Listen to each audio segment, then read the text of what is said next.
Okay, next up, let's do Marvel Nemesis, Rise of the Imperfects for the PlayStation Portable. This game I got used on Amazon for like, I think, $16. And it's a good game. I do like it. There's two exclusive characters you can play as in this game. You can play as Captain America, who's on the cover right here. And you can also play as Doom. So you got Doom and Captain America, which are two exclusive characters in this game. But at the same time, you do not have Daredevil in this game. And you do not have the Human Torch. So you lose Human Torch and Daredevil, but you do gain Captain America and Doom, Doctor Doom. So if that's a good deal for you, then get this game. But the combat in this game, I do like better than the console, because the console version of this game, it's like this top-down camera that doesn't follow you, and you just gotta walk around the environment, like in Power Stone, or like in was it Grim Adventures Billy Mandy for the PlayStation 2, like that kind of camera just stays in one spot, and you just gotta walk around the environment and attack your opponent, which kind of sucks. But hey, in this PSP version of the game, they fixed that, because now the camera's behind you. It's a third-person fighting game, and that's cool. It looks nice, it feels nice, it plays nice. So I like the combat better in this game, but the story is better in the console game. The console game has a better story. This game has a better combat. It just feels nicer in the PSP version. But yeah, it kind of sucks that you don't have Daredevil and the Human Torch in this game. But what can you do? You got Doom, you got Captain America. If you like those two, you will like this game. Definitely enjoyed the game. I'll give it like a 7 out of 10. Definitely fun to be had. It's kind of short though, because all you do is because all you do in this game really is just pick a superhero to play as, and then fight like 5 different opponents and fight the final boss, and then that's it. That's the entire game, and just do that over and over again for each battle, and then that's it. You beat the entire game. But yeah, other than that, it is a fun game, and I do go back to this game from time to time. But other than that, yeah. But yeah, it's definitely worth $16, because I paid $16 for this game. But if you can get it for less, get it for less, I guess. So yeah, good. Moving on. What else we got? We got Tomb Raider Anniversary Edition for the PSP. I got this game used at a vintage game store, not GameStop, but a vintage game store, a local one, for $17.99 or $18. And was this game worth it? Yeah, it's a fantastic game. It's a one-to-one port of the console game. So if you want it for the the PlayStation 2, for the Wii, I think it came out on the Xbox, PlayStation 3. If you want it for those, but if you want it on the go, get it for the PSP, because it's a one-to-one port. It looks a little bit less nice. It's probably the same exact port as a Wii version of the game, to be honest. But you know what? It's good for what it is. It's a fun little game. It's a remake of the original Tomb Raider for the PS1. Well, not a remake. It's more like a reboot, like a reimagining. That's it. It's a reimagining of the original PS1 Lara Croft game.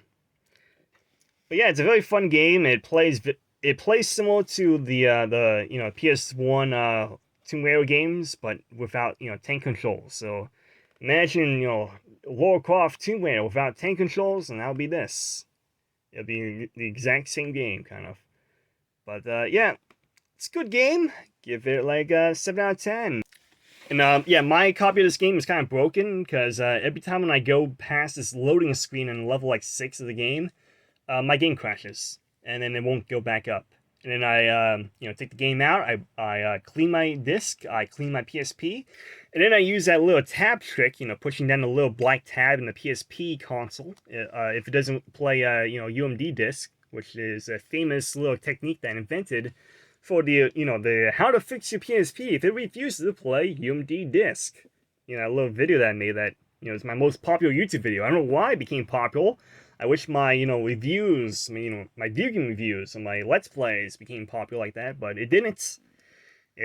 My how-to video is the most popular thing I ever did. I don't know why, but it is. Actually, I do know why, because it helped people. It worked. It did the job. It did the thing that people wanted to do. It helped people. So of course, the how-to video would, be popular. But still, yeah, this game, I'm just stuck in that one level.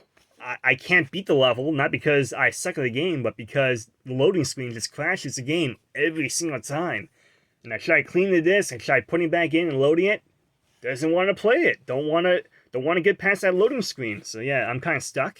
But yeah, because this game doesn't want to play on the disc, I might as well just get a digital copy of the game from like Vim's Layer, like those kind of websites.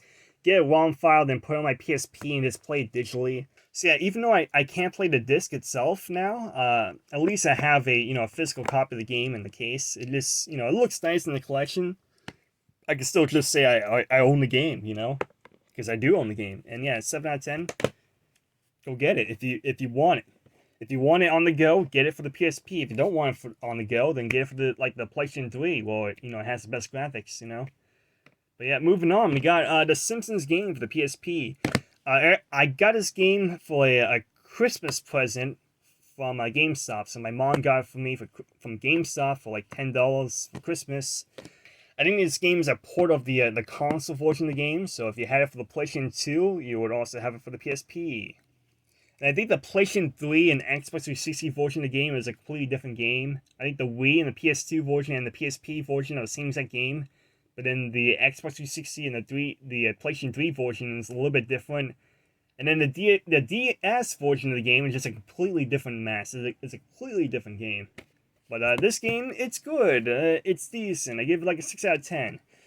It's like a hack and slash 3D platforming game with very, very generic platforming and combat.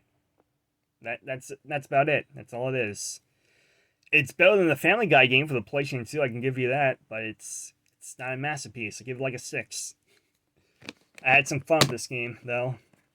It's funny. There's funny moments in this game, but the gameplay is just it's generic. It's bland. There's fun behind this game. Just like a very generic hack and slash platforming game with very very generic move sets, combat, and all that stuff. So it's not like this go-to must-have Simpsons game, but it exists. I think the best Simpsons game is probably Simpsons Road Rage for the Xbox, something like that, PlayStation 2. Simpsons Hit and Run is also a pretty good game, but the thing is like a very, very generic GTA clone. Like, you take GTA, but then you remove the guns and the weapons, and what do you got? You got no guns, no weapons. All you have in this game is just cars. You can drive around in cars, and that's it. I mean, you can do some 3D platforming in Hit and Run, but the 3D platforming is not anything to write home about. It's just like one jump, and that's it. You can't do a double jump, and the jump is not even that high. It's like a very, very kiddish jump, like a very, very small jump. But otherwise, yeah, 6 out of 10. If you're a Simpsons fan, get it. If you're not a Simpsons fan, don't get it. That's all I can say about that. Next, we got Lego Disney Pirates Caribbean for the PSP.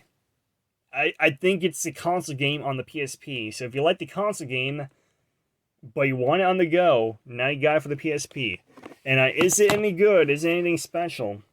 No. Not really. This is like one of the most generic Lego games I've ever played.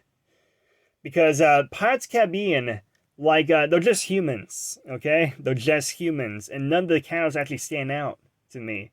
Except for Jack Sparrow. Jack Sparrow and, was it not the Flying Dutchman? Wait, is he the Flying Dutchman? Who is he?